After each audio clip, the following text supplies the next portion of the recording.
বছর ইংরেজদের হাতে শাসন হওয়ার পর অবশেষে আমরা স্বাধীন হয়েছিলাম 1947 সালে 15ই আগস্ট। দুদিন আগে গেল 80তম স্বাধীনতা দিবস। খুব ভালো।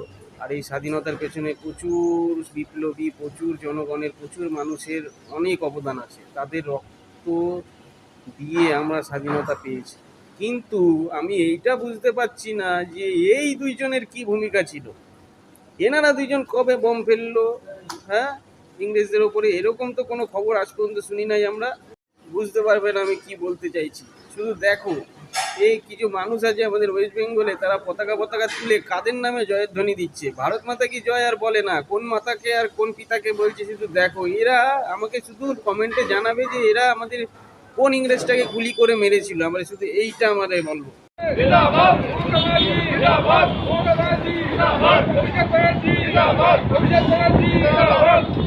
ভাবা যায় এইসব লোকেদের কথা। শালা নিজের বাপ মানে প্রণাম করে না, একবারও ভালো কথা বলে না। এরা দেখো কার গুণগান গাইছে।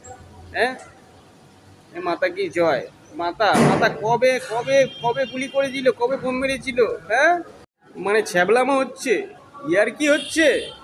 হ্যাঁ, এই স্বাধীনতা সংগ্রামী যে এদের নামে জয়ধ্বনি দিতে হবে, এই কোন কাজটা করেছে?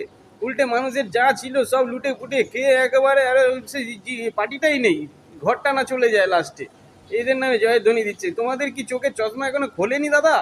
এই আমাদের বাঙালি শুধু অবস্থা দেখো শুধু। আর আমার কমেন্ট করে জানিও এরা কোন ইংরেজিতে আঙুল তুলে কথা বলেছে আর ওই ইংরেজিতে উল্টোপাল্টা বলেছে।